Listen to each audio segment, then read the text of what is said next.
अस्सलाम वालेकुम दोस्तों, मेरा नाम है अब्दुल और आप देख रहे हैं उर्दू वॉइस।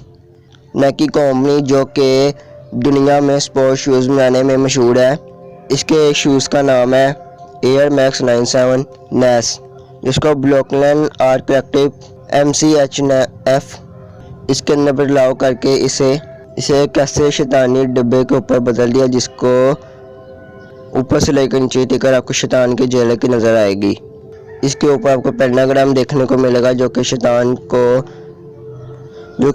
दिखाने के लिए इस्तेमाल होता है। इसके अलावा बैफोमेट यानी शैतान की तरह दिखने वाले एक बकरे की तरह का साइन है, और इसके साथ साथ इसके सोल के अंदर इंसानी खून के कतरे को भी शामिल किया गया है ताकि शैतान इंसानी खून से ना खुश हो सके बल्कि इनको बनाने वाले की मदद भी करे। इसकी 666 कॉपीज़ बनाई गई हैं, यानी वो नंबर जो कि शैतान का नंबर है, आप इसे सैटेनिक नंबर कह सकते हैं। उसकी कीमत रखी गई है $1018। इस डब्बे पर बाइबल की वो आयत भी लिखें जिसमें बताया जाता है कि कैसे शैतान को आसमान से ज़मीन पर फेंका गया। इसमें हज़रत ईसा अलैहिस्सलाम कहती हैं कि इब्लीस मुझे नज़र आया, वो बिजली की तरह आसमान से गिर रहा था।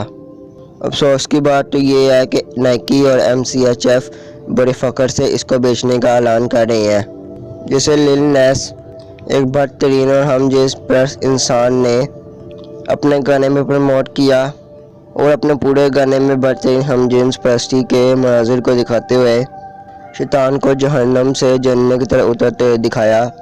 गाने की शुरुआत में इसे पोल डांस करते हुए जहन्नम की तरफ उतरते हुए दिखाया गया है, जहाँ वह शैतान के साथ नाज़ेबा हरकत और डांस करता हुआ दिखाया जा सकता है।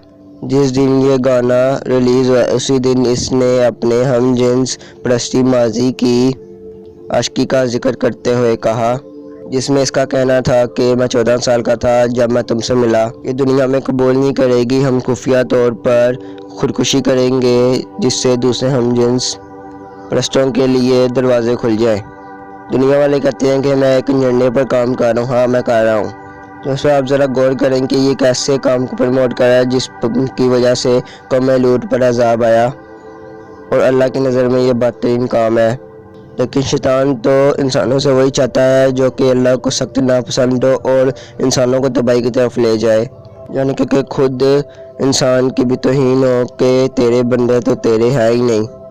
मज़ीद इन जूतों को दिखाकर लोगों की ज़हन साजी करना है, इनको ऐसे सैटेनिक साइज और सैटेनिक सिंबल्स में दिखाकर लोगों को ऐसा आदी बना देना है कि जो वो पहले ही हॉलीवुड से, फिल्म इंडस्ट्री और सिंगिंग इंडस्ट्री से और आलमी मीडिया से कई सालों से कर रहे हैं। लेकिन जो लोग इससे पहले भी एक महज इत्तेफाक और आर्ट कहकर छोड़ देते थे, वो यकीनन ऐसा आज भी कहकर आंखें बंद कर लेंगे कि शायद इनका दुश्मन इन पर हमला नहीं करेगा, मगर वो आपको हर जगह से घेर कर आपकी टाक में है, और आने वाले दौर में ये फितने और भी शिद्दत अख्तियार करते जाएंगे, जैसा कि अल्लाह के रसूल सल्लल्लाहु अलैहि वसल्लम ने फरमाया कि आखिरी वक्तों में फितने तुम लोगों के घरों में ऐसे दाखिल होंगे जैसे कि बारिश के कतरे, यहाँ तक कि जब एक शख्स कब्रिस्तान के आगे से गुजरेगा और वहाँ पे मुर्दों को देखेगा तो सोचेगा कि काश इसकी जगह मैं दफन होता। जो लोग भी इसे आर्ट करते हैं और इनके मुताबिक खुदा नहीं है, शैतान नहीं है, जन्नत और जहन्नम मौजूद नहीं है, ये सब हैसियत नहीं रखता, तो फिर मुझे बताएं कि आखिर इन सब चीज़ों को क्यों इतने बड़े पैमाने पर फैलाया जा रहा है। आखिर इसके पीछे कोई तो एजेंडा होगा, क्योंकि दुनिया के आगे पहले भी नाइकी दुनिया के सबसे महंगे और सबसे अच्छे स्पोर्ट शूज़ बना रहा है। ये पहले भी अपने डिज़ाइन की वजह से अल्लाह के नाम को यूज़ करके खबरों के ऊपर काफ़ी ज़्यादा आ चुके हैं, और इसका मकसद यही है कि जो आलमी हुकूमत कायम करने वाले शैतान के पैरोकारों का है, यानी पूरी दुनिया से मज़ाहिब को ख़त्म करके एक आलमी हुकूमत बनाने के बड़े पैमाने पर ये कर रहे हैं। मगर अफसोस कि आज हम कबूतर की तरह आंखें बंद करके बैठे हैं, लेकिन और तो हम लापरवाह हो चुके हैं, जबकि अल्लाह ताला कुरान में फरमाते हैं कि ईमान वालों, इस्लाम के ऊपर पूरे दाखिल हो जाओ और शैतान के कदमों की तरफ ना चलो, बेशक वो तुम्हारा खुला दुश्मन है।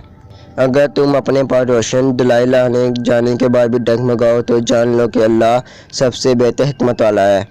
सुनने में आया है कि नाइकी ने MCHF पर कॉपीराइट का केस कर दिया है कि उन्होंने बिना बताए और बिना इजाज़त इस जूते को मॉडिफाई किया है करके इसका डिज़ाइन तैयार किया। लेकिन अगर ये बात सच भी है तो अगर आप सोचें तो MCHF जैसी कंपनी इतना बड़ा रिस्क कभी भी नहीं लेगी बिना परमिशन के। ऐसा सिर्फ लोगों को दिखाने के लिए किया गया क्योंकि लोगों ने सोशल मीडिया पर ऐसा देखने के बाद नाइकी के शूज़ का बाइकआउट करना शुरू कर दिया है। और तो दोस्तों ऐसा पहले भी कई दफ़ा हो चुका है। मैं अपनी एक पहले भी वीडियो में बता चुका हूँ दोस्तों कि नाइकी ने इस्लाम की तौहीन करने में पहल की हो। अल्लाह ताला हम सबको समझने की और गौर व तफक्कुर करने की तौफीक अता फरमाए। वाक़िअ दाना अल्हम्दुलिल्लाह रब्बिल आलमीन। दोस्तों ये थी मेरी आज की वीडियो। अगर आपको आज की वीडियो अच्छी लगी हो तो इस वीडियो को ज़रूर लाइक कीजिएगा, चैनल पर नए चैनल सब्सक्राइब कीजिएगा। अल्लाह हाफ़िज़।